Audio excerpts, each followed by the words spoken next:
நான் சொல்லி முடிச்சிடறேன், 2 நிமிஷம் கொடுங்க. இதோட நிறுத்திக்குமா? இல்ல இதோட நிறுத்திக்குமா? இது திசை மாற வேண்டாங்க. பிரதர் ஒரு ப்ரொடியூசர் வந்து ஒரு படத்தோட ஆடியோ லான்ச் ப்ரமோஷன் பண்ணும்போது அதை பத்தி மட்டும் பேசுவோம். ப்ளீஸ். இது வந்து ஒரு படத்தை ஒரு ப்ரொடியூசர் வந்து செலவு பண்ணிட்டு ஒரு படத்தோட ப்ரமோஷன் பண்ணும்போது அதை கொஞ்சம் ஃபோக்கஸ் பண்ணா நல்லா இருக்கும். தாழ்மையான வேண்டுகோள் ப்ளீஸ். அதை திசை திருப்ப வேண்டாம். Okay, don't politicize this event, please. Vishwa, please take your seat. Vishwa, please.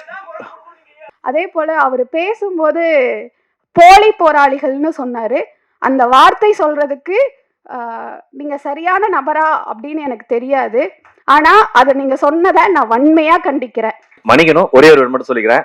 அதனாலதான் வளர் பேசுனதுக்கு அப்புறம் நான் பேசணும்னு வாரண்டா சொல்லியிருந்தேன். நேற்று வந்து ஆக்டர் நெப்போலியன் சாரை வந்து நான் பர்சனலாக இன்வைட் பண்ணேன் இந்த ஈவெண்ட்டுக்கு. என்ன பேஸ் பண்ணின்னு கேட்டார். ஹானர் கில்லிங் பெஸ்ட்னு சொன்னேன். அவர் ஒரே ஒரு வார்த்தை சொன்னார், எப்படிப்பா ஒரு உயிரை எடுத்துட்டு அதுக்கு பேர் ஹானர் கில்லிங் மரியாதையே இல்லாமல் சொல்றீங்கன்னு சொன்னார். அதனால தான் அதை சொல்றதுக்காக வெயிட் பண்ணிட்டு இருந்தேன். அந்த வார்த்தையை நான் அவங்க பேசுனதுக்கப்புறம் பேசணும்னு வச்சிருந்தேன். அப்புறம் சிஸ்டர் சொன்னாங்க, தவறாக எடுத்துட்டாங்கன்னு நினைக்கிறேன். மேடம், நான் வந்து ஜல்லிக்கட்டு ப்ரொடெஸ்ட்டில் நீங்கள் பார்த்தீங்கன்னு தெரியல, எல்லாரும் போராடி இருக்கப்ப வைகை ரயில் வரப்போ போய் நின்னோம். அது உங்களுக்கு காலி இல்ல இப்ப ஏன் பேசல? நான் சொல்லி முடிச்சிடறேன், 2 நிமிஷம் கொடுங்க. இதோட நிறுத்திக்குமா? இல்ல இதோட நிறுத்திக்குமா? இது திசை மாற வேண்டாங்க. பிரதர் ஒரு ப்ரொடியூசர் வந்து ஒரு படத்தோட ஆடியோ லான்ச் ப்ரமோஷன் பண்ணும்போது அதை பத்தி மட்டும் பேசுவோம். ப்ளீஸ். இது வந்து ஒரு படத்தை ஒரு ப்ரொடியூசர் வந்து செலவு பண்ணிட்டு ஒரு படத்தோட ப்ரமோஷன் பண்ணும்போது அதை கொஞ்சம் ஃபோக்கஸ் பண்ணா நல்லா இருக்கும். தாழ்மையான வேண்டுகோள் ப்ளீஸ். அதை திசை திருப்ப வேண்டாம். Okay, don't politicize this event, please. Vishwa, please take your seat. Vishwa, please. அதே போல அவர் பேசும்போது போலி போராளிகள்னு சொன்னாரு. அந்த வார்த்தை சொல்றதுக்கு நீங்க சரியான நபரா அப்படின்னு எனக்கு தெரியாது. ஆனா அதை நீங்க சொன்னதை நான் வன்மையா கண்டிக்கிறேன். எந்த தோழர்களை பத்தி உங்களுக்கு என்ன தெரியும்னு எனக்கு தெரியாது. 10 வருடமா எந்த அரசியலும் தெரியாத ஒரு பெண்ணை இந்த சமூகத்துல தன்னோட கால்ல நின்று வளர்றதுக்கு உறுதுணையா இருந்தவங்க தான் தோழர்கள். அப்படி இருக்கிறவங்க தான் போராளிகள். நீங்க சொன்ன மாதிரி அவங்க இந்த விஷயத்துக்கு குரல் கொடுக்கல, இந்த விஷயத்துக்கு தான் குரல் கொடுத்தாங்கன்னா இந்த சமூகம் அதே போல அவங்க போராடுற விஷயங்களுக்கு எல்லாரும் குரல் கொடுத்தாங்களா? தப்பா சொன்னீங்கன்னு சொல்ல, அப்படி வந்து குரல் கொடுத்தாங்களா? மற்றவங்களும் அதே விஷயங்களுக்கு குரல் கொடுத்தாங்களா அப்படின்னு நீங்க நிரூபிச்சா மற்ற எல்லாரும் எல்லா விஷயத்துக்கும் குரல் கொடுப்பாங்க.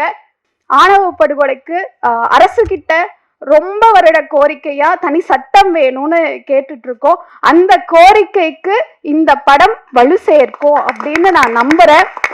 ஏன்னா அடுத்த ஜெனரேஷன்ங்கிறது இளைஞர்கள் தான். அப்படி இருக்கிற இளைஞர்களை காதலிக்கிறாங்க அப்படிங்கிறதுக்காக படுகொலை செய்யப்படுறது, அவங்கள வாழ விடாம செய்யறது. அப்போ இதற்கு ஒரு தனி சட்டம் தேவை. அந்த தனி சட்டத்தை இப்ப இருக்கிற அரசு உடனடியாக செய்தாக வேண்டும். ஏன்னா அதற்குன்னு ஒரு தனி குழு அமைச்சிருக்காங்க, KN பாஷான்னு சொல்லி.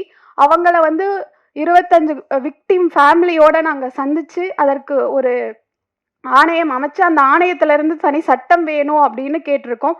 அப்படி அதற்கு இந்த படம் உறுதுணையா இருக்கும்னு நான் நம்புறேன்.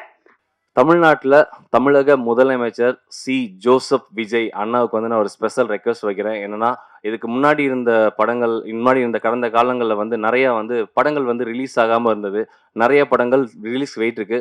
முக்கியமாக சொல்லலாம், எனக்கே 4 படம் ரிலீஸ்க்கு இருக்குன்னா, என்னை விட நல்ல திறம்பட நடித்த நடிகர், தயாரிப்பாளரோட படங்கள் நிறைய ரிலீஸ் ஆகாமல் இருக்குது. ஸோ என்னுடைய துறை அமைச்சர் திரு ராஜ்மோகன் அண்ணா மற்றும் என்னுடைய அண்ணன் தமிழக முதலமைச்சர் ஜோசப் விஜய் அண்ணாவுக்கு நான் ஒரு ஸ்பெஷல் ரெக்வஸ்ட் என்ன வைக்கிறேன்னா, ஒரு ஸ்பெஷல் ஓடிடி தமிழ் கவர்மெண்ட் சார்பில் நீங்கள் வைக்கணும்னு நான் வந்து வேண்டி விரும்பி கேட்டுக்கிறேன். அந்த ஓடிடியில் இது வரைக்கும் தயாரித்த படங்கள், வெளியாகாத படங்களில் நீங்கள் ஸ்பெஷல் ஸ்க்ரீனிங்க்கு அனுமதிக்கணும். இதுக்கு முன்னாடி எப்படி ஓடிடி போனாலும் தனியாக பண்ணிக்கலாம், தேட்டர் போனாலும் தனியாக பண்ணிக்கலாம்னு ஒரு ஸ்கீம் இருந்ததோ, அது மாதிரி நீங்கள் பண்ணிங்கன்னா இன்னும் கூட கொஞ்சம் நல்லா தான் இருக்கும்னு நினைக்கிறேன். பிகாஸ் ஏன்னா தேட்டர் கிடைக்கிறதில்ல. நாங்கள் தேட்டர் ஓனர்ஸை தப்பாக சொல்லவே இல்லை. தேட்டர் ஓனர்ஸ் பயங்கரமாக சப்போர்ட் பண்ணுறீங்க, டிஸ்ட்ரிபியூட்டர் சப்போர்ட் பண்ணுறீங்க. ஆனால் ஒரு உண்மையான வழி என்னன்னா, கேமராவில் சொல்லக்கூடாதுன்னு கூட பரவாயில்ல, ஒரு தயாரிப்பாளருக்கு இயக்குனருக்கு மட்டும்தான் தெரியும் தேட்டர்ஸ் கிடைக்கிறது எவ்வளோ கஷ்டம் அப்படின்னு. தேட்டர் கிடைக்காம நிறைய படங்கள் ரிலீஸ் ஆகாமல் இருக்குது. ஸோ அதனுடைய ப்ரொடியூசர்ஸோடைய லைஃப் லைன் அது வட்டி என்ன ஆகுதுன்றதெல்லாம் கால்குலேஷன் கண்டிப்பாக தெரிஞ்ச விஷயம் தான். நான் உங்ககிட்ட சொல்கிற ஸ்பெஷல் ரெக்வஸ்ட் என்ன அப்படின்னா, தமிழ்நாடு கவர்மெண்ட்டுக்கு தயவு செய்து இந்த விஷயத்த இமிடியேட்டாக நீங்கள் வந்து பண்ணணும். ராஜ்பவன் அண்ணா ஒண்டர்ஃபுல்லாக பண்ணிகிட்ருக்கீங்க. எங்கள் துறை அமைச்சர் நீங்கள், உங்கள்கிட்ட பர்சனலாகவும் நான் கேட்கணும்னு நினைக்கிறேன். தயவுசெய்து வெற்றி ஓடிடி அப்படின்னு கூட ஒன்று ஸ்டார்ட் பண்ணி இது வரைக்கும் ரிலீஸ் ஆகாமல் இருக்க எல்லா படமும் ரிலீஸ் பண்ணுங்க. நிறைய பேர் வந்து இது பண்ணுவாங்க, பயனடைவாங்க.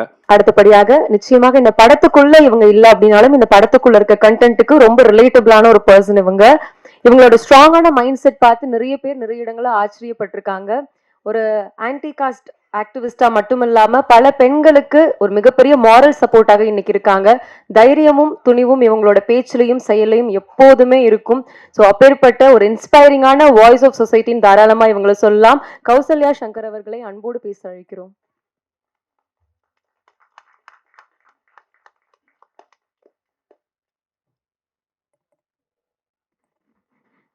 அனைவருக்கும் வணக்கம். முதல்ல இந்த படத்துக்கு ஏன் என்னை கூப்பிடணும் அப்படின்னு எனக்கு ஒரு சந்தேகம் இருந்தது. ஏன்னா எனக்கும் இந்த திரையுலகத்துக்கும் ரொம்ப தூரம் அப்படின்னு தான் சொல்ல முடியும். என்னோடது களத்தில் வேலை பார்க்கறது தான் என்னோட முதன்மையான வேலை. அப்போது நான் தோழர்கிட்ட கேட்கும்போது உங்களுக்கு நான் இதை காமிக்கிறேன், நீங்கள் அதுக்கப்புறம் டிசைட் பண்ணுங்கன்னு சொன்னார். அப்போது இந்த படத்தை பார்த்ததுமே எனக்கு அனுமோல் தோழரோடையும் குரு தோழரோட காதல் வந்து ரொம்ப அழகாக இருந்தது. காதல் வந்து ரொம்ப இயற்கையாக இயல்பாக அவ்வளவு நல்லா இருந்தது. அதே போல் அவங்களோட அனுமோல் தோழரை காமிச்ச அந்த ஒரு பெண் இந்த சமூகத்தில் எப்படி இருக்கணும் அப்படின்ற அந்த போல்டான இதை பார்க்கும்போது எனக்கு ரொம்ப மகிழ்ச்சியா. ஏன்னா நான் தினமும் களத்தில் அந்த மாதிரியான பெண்கள் கூட தான் நான் பயணிச்சுட்டு இருக்கேன். ஏன்னா நீங்கள் திரையில் வந்துட்டீங்க, அந்த தோழர்கள் எல்லாம் திரையில் இல்லை. அவங்க வந்து இன்னும் அவ்வளவு போராட்டங்கள் இப்போ எல்லாரும் சொல்லலாம், மும்பையில் பெண்கள் போராடுறாங்க, சென்னையில் டெல்லியில் போராடுறாங்கன்னு. தமிழ்நாட்டில் இப்போவும் பெண்களோட உரிமைக்காகவும் எல்லாரோட உரிமைக்காகவும் அவ்வளவு பெண்கள் போராடிட்டு இருக்காங்க. அந்த ஒரு தொடர்ச்சியாக தான் நான் உங்களோட அந்த இதை பார்த்தேன். ரொம்ப இன்ஸ்பயர்டாக இருந்தது அந்த கேரக்டர் எனக்கு. ஏன்னா ஒரு பெண் மாறினா அந்த சமூகம் வந்து மாறும் அப்படிங்கிறது. அப்போ ஒரு பெண் மாறினா மட்டும் இல்லை, எல்லா பெண்களும் மாறும்போது அந்த சமூகம் இயல்பா இந்த சாதியை கடந்து நிற்கும் அப்படிங்கிறதுக்கு அது ஒரு எடுத்துக்காட்டாக இருந்தது. அதே போல் இவரோட ரோல் பார்க்கும்போது இவரை ப்ரெசன்ட் பண்ண விதம், இவரை ஒரு அறிவார்ந்த தளத்தில் காமிச்சது, அது வந்து அந்த பெண் ஏன் விரும்பினா அப்படின்னு காமிச்சது வந்து எனக்கு ரொம்ப பெருமையாக இருந்தது அப்படின்னு தான் நான் சொல்லுவேன். ஏன் அப்படின்னா இந்த சமூகத்தில் ஒரு பெண் தன்னோட இணையை எதை வைத்து தேர்ந்தெடுக்கிறா அப்படிங்கிறதுல இங்கே வந்து ஒரு கூலிங் கிளாஸையும் இதையும் போட்டுட்டு வந்தால் மட்டும் பெண்கள் மயங்கிடுவாங்க அப்படின்னு ஒரு பிற்போக்குத்தனத்தை இங்கே கட்டமைச்சிருக்காங்க. அந்த கட்டமைப்பை இந்த சீன் இது உடைச்சிருக்கு அப்படின்னு தான் நம்ம சொல்லணும். அது வந்து எனக்கு ரொம்ப மரியாதை கொடுத்தது அப்படின்னு நான் சொல்லுவேன். அதே போல் அதில் ஒரு இந்த சாதியை நோக்கி ஒரு பெரிய ஒரு உரையாடலை நிகழ்த்தியிருக்காங்கன்னு தான் சொல்ல முடியும்.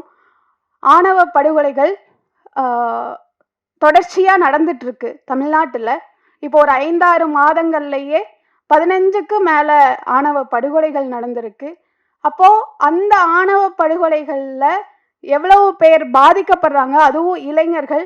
அதை செய்கிறவங்க இங்கே யாராக இருக்காங்க அப்படின்னா பெற்றோர்களாக தான் இருக்காங்க.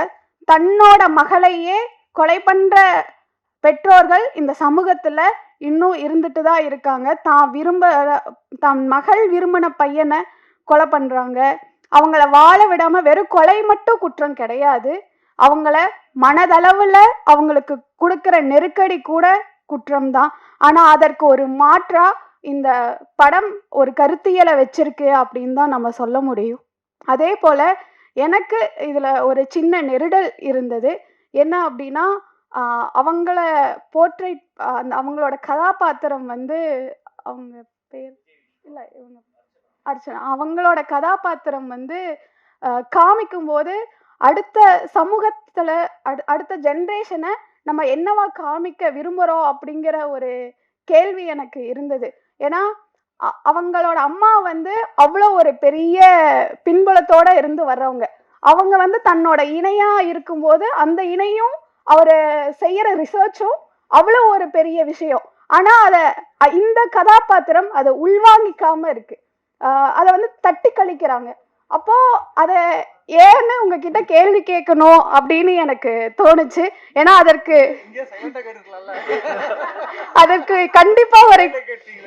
கண்டிப்பா ஒரு காரணம் இருக்கும். அந்த காரணம் வந்து எனக்கு நீங்க தெரியப்படுத்தணும் அப்படின்னு இருந்தது. ரொம்ப அருமையா வந்திருக்கு. அதுவும் இல்லாம சமூகத்துக்கு வந்து ரொம்ப முக்கியமான தேவை அப்படின்னு நினைக்கிறேன். நீங்க இப்ப இந்த படத்தை வெளியிடுவதன் மூலமா ஆணவ படுகொலைக்கு அரசு கிட்ட ரொம்ப வருட கோரிக்கையா தனி சட்டம் வேணும்னு கேட்டுட்டு இருக்கோம். அந்த கோரிக்கைக்கு இந்த படம் வலு சேர்க்கும் அப்படின்னு நான் நம்புறேன். ஏன்னா அடுத்த ஜெனரேஷன்ங்கிறது இளைஞர்கள் தான். அப்படி இருக்கிற இளைஞர்களே காதலிக்கிறாங்க அப்படிங்கிறதுக்காக படுகொலை செய்யப்படுறது, அவங்கள வாழ விடாம செய்யறது. அப்போ இதற்கு ஒரு தனி சட்டம் தேவை. அந்த தனி சட்டத்தை இப்ப இருக்கிற அரசு உடனடியாக செய்தாக வேண்டும். ஏன்னா அதற்குன்னு ஒரு தனி குழு அமைச்சிருக்காங்க, KN பாஷான்னு சொல்லி. அவங்கள வந்து 25 விக்டிம் ஃபேமிலியோட நாங்க சந்திச்சு அதற்கு ஒரு ஆணையம் அமைச்சு அந்த ஆணையத்துல இருந்து தனி சட்டம் வேணும் அப்படின்னு கேட்டிருக்கோம். அப்படி அதற்கு இந்த படம் உறுதுணையா இருக்கும்னு நான் நம்புறேன். அதே போல ரொம்ப குரு தோழரை வந்து எனக்கு அவ்வளோ பிடிக்கும். ஏன் அப்படின்னா அவர் வந்து நடிக்கிறாரு அப்படின்லாம் என்னால் பார்க்க முடியாது, அதில் வாழ்கிறாரு அப்படின்னு தான் என்னால் ஒவ்வொரு படத்துலையுமே. நான் ஃபஸ்ட்டு அரசியலாக பார்த்தது ஜோக்கர் படம் தான். அப்படி வந்து தோழரை வந்து எனக்கு அந்த அளவுக்கு மனதுக்கு நெருக்கம் இதில் இல்லாட்டியும். அதே போல் அவர் பேசும்போது போலி போராளிகள்னு சொன்னார். அந்த வார்த்தை சொல்கிறதுக்கு நீங்கள் சரியான நபரா அப்படின்னு எனக்கு தெரியாது. ஆனால் அதை நீங்கள் சொன்னதை நான் வன்மையாக கண்டிக்கிறேன். எந்த தோழர்களை பற்றி உங்களுக்கு என்ன தெரியும்னு எனக்கு தெரியாது. 10 வருடமா எந்த அரசியலும் தெரியாத ஒரு பெண்ணை இந்த சமூகத்துல தன்னோட காலில் நின்று வளர்றதுக்கு உறுதுணையா இருந்தவங்க தான் தோழர்கள். அப்படி இருக்கிறவங்க தான் போராளிகள். நீங்க சொன்ன மாதிரி அவங்க இந்த விஷயத்துக்கு குரல் கொடுக்கல, இந்த விஷயத்துக்கு தான் குரல் கொடுத்தாங்கன்னா இந்த சமூகம் அதே போல அவங்க போராடுற விஷயங்களுக்கு எல்லாரும் குரல் கொடுத்தாங்களா? தப்பா சொன்னீங்கன்னு சொல்ல, அப்படி வந்து குரல் கொடுத்தாங்களா? மற்றவங்களும் அதே விஷயங்களுக்கு குரல் கொடுத்தாங்களா அப்படின்னு நீங்க நிரூபிச்சா மற்ற எல்லாரும் எல்லா விஷயத்துக்கும் குரல் கொடுப்பாங்க. தோழருக்கு வாழ்த்துக்கள், படக்குழுக்கு வாழ்த்துக்கள். நன்றி. நன்றி. பேச வருவது பாரிஸ் கஃபே படத்துல கவின் அப்படின்ற ஒரு முக்கியமான ரோலை செய்திருக்கக்கூடிய ஒரு ஆக்டர். தொடர்ந்து அவரோட படங்கள்ல எப்பவுமே ஒரு கான்ஸ்டன்டான ஒரு ப்ராமிசிங்கான ஆக்டிங் தான் அவர் கொடுத்துட்டு இருக்காரு. இந்த படத்திலையும் அந்த மாதிரி ஒரு நேர்த்தியான நடிப்பை கொடுத்திருக்காரு. ஆக்டர் விஜய் விஸ்வா அவர்களை அன்போடு பேச அழைக்கிறேன்.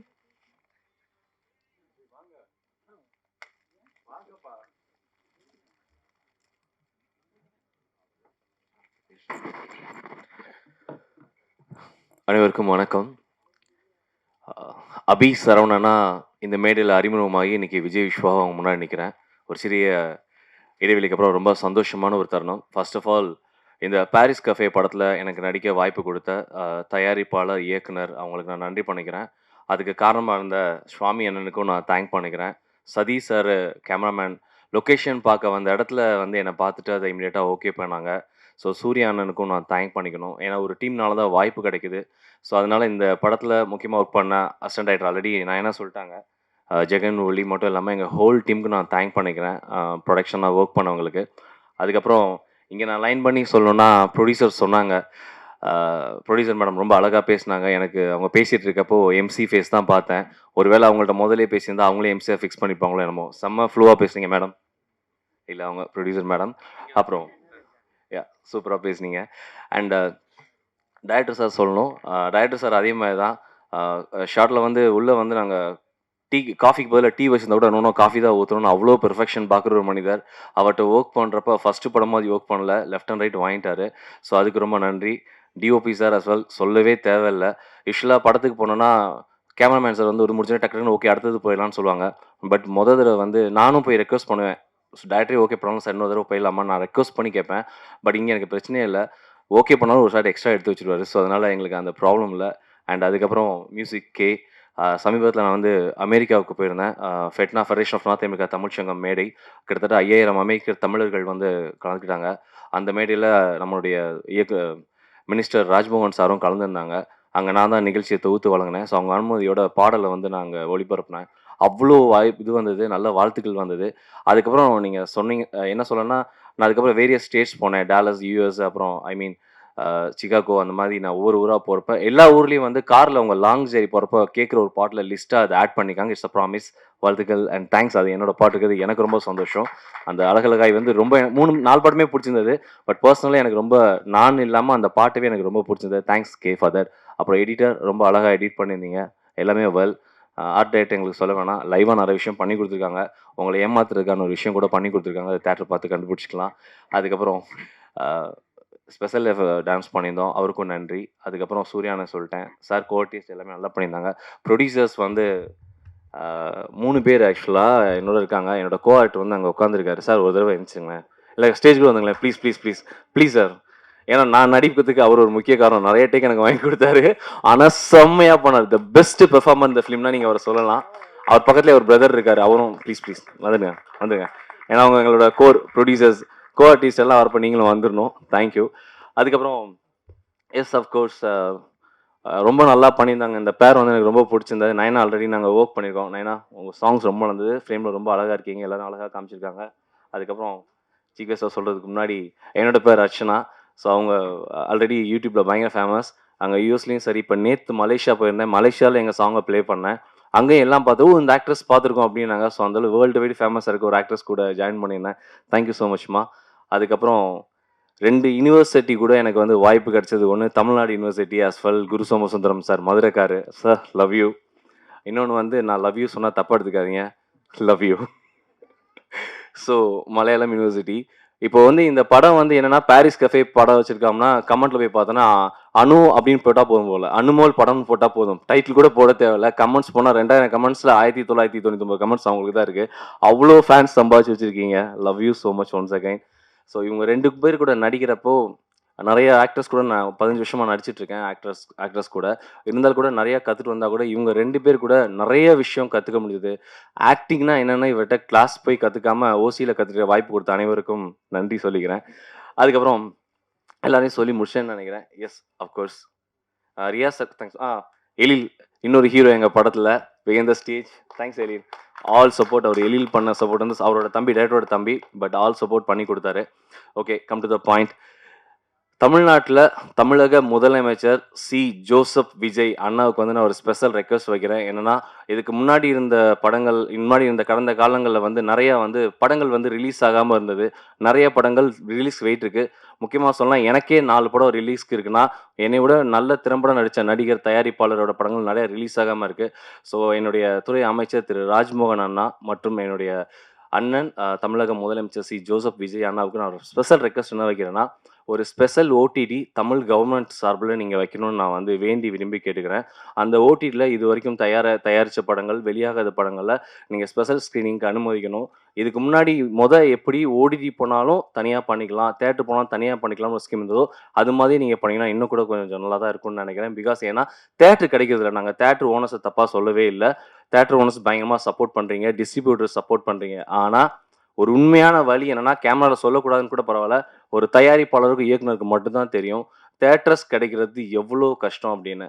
தேட்டர் கிடைக்காம நிறைய படங்கள் ரிலீஸ் ஆகாமல் இருக்குது. ஸோ அதனுடைய ப்ரொடியூசர்ஸோடைய லைஃப் என்ன ஆகுது, வட்டி என்ன ஆகுதுன்றதெல்லாம் கால்குலேஷன் கண்டிப்பாக தெரிஞ்ச விஷயம் தான். நான் உங்ககிட்ட சொல்கிற ஸ்பெஷல் ரெக்வஸ்ட் என்ன அப்படின்னா, தமிழ்நாடு கவர்மெண்ட்டுக்கு தயவு செய்து இந்த விஷயத்த இமிடியேட்டாக நீங்கள் வந்து பண்ணணும். ராஜ்பவன் அண்ணா ஒண்டர்ஃபுல்லாக பண்ணிகிட்ருக்கீங்க. எங்கள் துறை அமைச்சர் நீங்கள், உங்கள்கிட்ட பர்சனலாகவும் நான் கேட்கணும்னு நினைக்கிறேன். தயவுசெய்து வெற்றி ஓடிடி அப்படின்னு கூட ஒன்று ஸ்டார்ட் பண்ணி இது வரைக்கும் ரிலீஸ் ஆகாமல் இருக்க எல்லா படமும் ரிலீஸ் பண்ணுங்கள். நிறைய பேர் வந்து இது பண்ணுவாங்க, பயனடைவாங்க. அதுக்கப்புறம் முக்கியமாக இன்னொரு விஷயம் கூட நான் கேட்கணும். இந்த இடத்துல சம்மந்தம் இல்லாத ஒரு கேள்வியாக இருக்கலாம், ஆனால் கேட்க எனக்கு உரிமை இருக்குன்றனால நான் கேட்குறேன். நேற்று தமிழ்நாட்டில் வந்து ஒரு நிகழ்ச்சி ரொம்ப பரபரப்பட்டுருக்கு. ஒரு 3 பேரை வந்து சுட்டு கொண்டிருக்காங்க நம்ம பக்கத்து ஸ்டேட்டில். சில போலி போராளிகள் வந்து ஆனா ஊனானா வந்து போர்லாம் கொடுத்துருப்பாங்க. எங்கே இருக்காங்கன்னே தெரியல. அவங்களாம் ஒரு வாய்ஸ் கூட கொடுக்கல. என்னோட முதல் படம் வந்து மிஸ்டர் பா. ரஞ்சித் சார் வந்து எனக்கு முதல் படத்தோட டைரக்டர். ஆனால் அந்த பேசி முடிச்சிடறேன். இல்லை நான் பேசி முடிச்சிடணும். இல்லை பொலிட்டிக்கல் பேசலை சார், நான் ஜென்ரலாக பேசுகிறேன். பா. ரஞ்சித் அண்ணா வந்து என்னோட முதல் படத்தோட இயக்குனர். எனக்கு முத வாய்ப்பு கொடுத்த முதல் இயக்குனர் பா. ரஞ்சித் அண்ணா. அவரோட வந்து நான் வந்து எப்பயுமே வாழ்க்கை கூட கடமைப்பட்டிருக்கேன். ஆனால் மற்ற விஷயத்துக்கெலாம் தொடர்ந்து குரல் கொடுத்துட்ருக்காரு. அன்றைக்கி வந்து ஒரு ஸ்டேஜ் ஒரு வீடியோ பார்க்குறேன். இங்கே ராஜ்மோகன் சார் வந்து தலித்தினே எங்களுக்கு தெரியாது அப்படின்ற மாதிரிலாம் ஸ்பேஸ் கொடுத்தாங்க. ஓகே, நல்லது தான். குரல் கொடுக்கறது நல்லது தான். நேற்று தமிழர்கள் 3 பேர் போட்டிருக்காங்க. இப்போ கூட செக் பண்ணேன், அதில் காணோம், ட்விட்டரில் காணோம், யாரையுமே காணோம். போலி போராளிகள் பாஸ்வேர்டு மறந்துட்டாங்களான்னு தெரியாது. நான் என்ன சொல்ல வரேன்னா, நீங்கள் எல்லாத்துக்கும் குரல் கொடுங்கன்னு சொல்கிறேன். எல்லாத்துக்கும் குரல் கொடுங்க. இந்த ஸ்டேஜில் ஏன் அதை நான் பேசணும்னு நினைக்கிறேன்னா, நம்ம எல்லாம் வந்து ஜாதியை கடந்து வந்துட்டோன்ற விஷயத்தில் ஜாதியில் இன்னும் லாக் ஆகிக்காதுன்ற விஷயத்த தான் நான் சொல்ல வரேன். ஏன்னா நான் இப்போ சமீபத்தில் நான் எக்ஸ்பீரியன்ஸ் பண்ணேன். நான் வந்து அமெரிக்காவுக்கு போயிருந்தேன். அமெரிக்காவுக்கு போயிருக்கப்போ ஒருத்தவங்க வீட்டில், என் அக்கா வீட்டில் தங்கியிருந்தேன். என் ஃப்ரெண்டோட அக்கா. அவங்க வந்து ஒரு நீங்கள் சொல்கிற மாதிரி அந்த ஒரு என்ன சொல்லுவாங்க, ஷெட்யூல்டு காஸ்ட்னு சொல்லுவாங்களே, அந்த ஒரு இதுலேருந்து வந்தவங்க. ஆனால் ஹையஸ்ட் எஜுகேஷன் எங்கள் அக்காவை கட்டியிருந்த மாமா வந்து அவர் வந்து அந்த சொல்லக்கூடிய அந்த இன்னொரு ராமநாத் சேர்ந்த ஒரு முக்குலத்தோர் ஜாதி அவங்க. ஆனால் ஏன் இதை நான் சொல்ல வரேன் அப்படின்னா, அவங்க அவ்வளோ அழகாக ஒரு வாழ்க்கை வாழ்ந்து 2 குழந்தைகளை டாக்டர் படிக்க வச்சுருக்காங்க. அவங்களோட வீடோட மதிப்பு மட்டும் 20 கோடி ரூபா அமெரிக்காவில். அங்கே யாருமே எதுவுமே பார்க்குறது இல்லை. தமிழ்நாட்டை தாண்டி இந்தியாவை தாண்டி எங்கேயுமே ஜாதி மதம் பார்க்குறதே கிடையாது. உலகத்தில் எல்லாரும் சந்தோஷமாக வாழ்ந்துட்டு இருக்காங்க. இந்தியன் ஒரே ஒரு ஐடென்டிட்டி மட்டும் தான் வச்சு வாழ்ந்துட்டு இருக்காங்க. அதனால இங்கே சொல்ல வர கருத்து என்ன அப்படின்னா, தயவு செய்து உலக அளவில் நம்ம வந்து எப்படி வர்த்தகமில் பெருசாக இருக்கோம், டெக்னாலஜியில் பெருசாக இருக்கோமோ, அதே மாதிரி இந்த ஒரு சின்ன ஜாதின்ற ஒரு அமைப்புல நம்ம சிக்கிக்காமல் இருந்தால், நம்ம அதை தாண்டி மேலே நம்ம இந்தியாவோட மதிப்பு இன்னும் நிறைய இடத்துக்கு போகுன்றதை நம்புது. ஏன்னா இப்போ ரியா சார் கூட சொன்னார், இங்கே பொலிட்டிக்கல் பேசாதுன்னு. சத்தியமாக இது பொலிட்டிக்கல் கிடையாது. ஒரு சக மனிதனாக நம்ம மனசில் இருக்கிறத உங்ககிட்ட ஷேர் பண்ணுறதுக்காக ஷேர் பண்ணிட்டேன். அண்ட் இதுக்கப்புறம் நான் சொல்ல வேண்டிய ஒரு விஷயம்னா, இந்த மாதிரி ஒரு படத்துக்கு நீங்கள் சப்போர்ட் பண்ணிங்கன்னா, எங்கள் ப்ரொடியூசர்ஸ் மாதிரி இன்னும் நிறைய பேர் நிறைய படங்கள், நல்ல படங்கள் எடுப்பாங்க. இந்த சொசைட்டிக்கு தேவையான கருத்தை தேர்ந்தெடுத்து அதை படமாக தயாரித்து ரிலீஸ் பண்ணி கொடுத்ததுக்காக ரொம்ப ரொம்ப நன்றி சார். ரொம்ப நன்றி. ஸோ பாரிஸ் கஃபேல வாய்ப்பு அளிச்சதுக்கும், நான் சொன்னதை பொறுமையாக கேட்டதுக்கும் ரொம்ப ரொம்ப நன்றிங்க. Thank you so much. நன்றி. அடுத்த